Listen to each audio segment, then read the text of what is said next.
Ирээний засгийн ерөнхий газар нь Монгол улсын ирээний засгийн асуудлыг зохицуулан шийдвэрлэх, ирээний нисэх түүний дэд бүтцийг хөгжүүлэх талаар засгийн газрын бодлого, үйл ажиллагааны хөтөлбөр, олон улсын ирээний нисхийн байгууллагын стандарт зөвлөмжийг хэрэгжүүлэх, нисхийн аюулгүй байдал болон нислэгийн аюулгүй ажиллагааг хангахад үйл ажиллагаагаа чиглүүлэх үүрэг бүхий засгийн газрын хэрэгжүүлэгч агентлаг юм а. Ирээний засгийн ерөнхий газар нь олон улсын ирээний засгийн байгууллага болон түүний харьяа 7 байгууллага, мэргэжлийн холбооны гишүүнчлэлтэй зам тээврийн хөгжлийн сайдын 2023 оны 8 дугаар сарын 18-ны өдрийн 224 дугаар тушаалаар ирээний засгийн ерөнхий газрын бүтцийг шинжилэн баталсан. Ирээний засгийн үндэсний төвөөн Монгол улсын агаарын зай нутаг дэвсгэрт эдийн засгийн үр ашигтай агаарын навигацийн болон нисэх буудлуудын үйлчлэгээ үзүүлэх үндсэн чиглэлүүд бүхий ирээний засгийн ерөнхий газрын харьяа салбар бөгөөд зам тээврийн хөгжлийн сайдын 2019 оны 12 дугаар сарын 26-ны өдрийн 387 дугаар тушаалаар байгуулагдсан.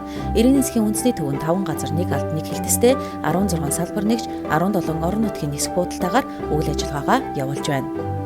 Өнөөдрийн байдлаар Монгол улсад багтаамжигтай онгоцоор агаарын тээврийн үйлчлэгээ эрхлэх гэрчлэгээ бүхий 6, багтаамж багтаа агаарын хөлгөөр агаарын тээврийн үйлчлэгээ эрхлэгч 3 агаарын тээвэрлэгч нислэгийн аюулгүй ажиллагааг хяналт зохицуулалтын албанаас гэрчлэгээжин үйл ажиллагаа явуулж байна. Мөн Монгол улс руу тогтмол нислэг үйлддэг гадаадын 18 агаарын тээвэрлэгч гэрчлэгээ авчээ.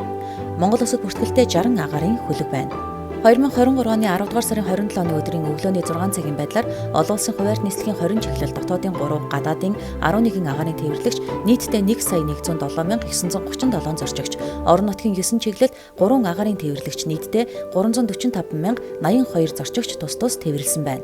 Монгол улсад олон улсын 2, орон нутгийн 17, хувийн хвшлийн 3 нисэх буудал үйл ажиллагаа явуулж байна. Өнөөдрийн байдлаар Монгол улс дэлхийн 42 улстай агаарын харилцааны хэлэлцээртэй болж дэлхийн 115 цэг рүү шууд нислэг үйлдэх эрх зүйн зохицуултыг бүрдүүлээд байна. 2023 оны 7 дугаар сарын 1-ний өдрөөс орон нутгийн 9 чиглэлд нөхөн олгортойгоор нислэг үйлдвэрлэхээр шийдвэрлсэний дагуу Мяд Төрөмчөд хувьцаат компани нислэг үйлдэж байна.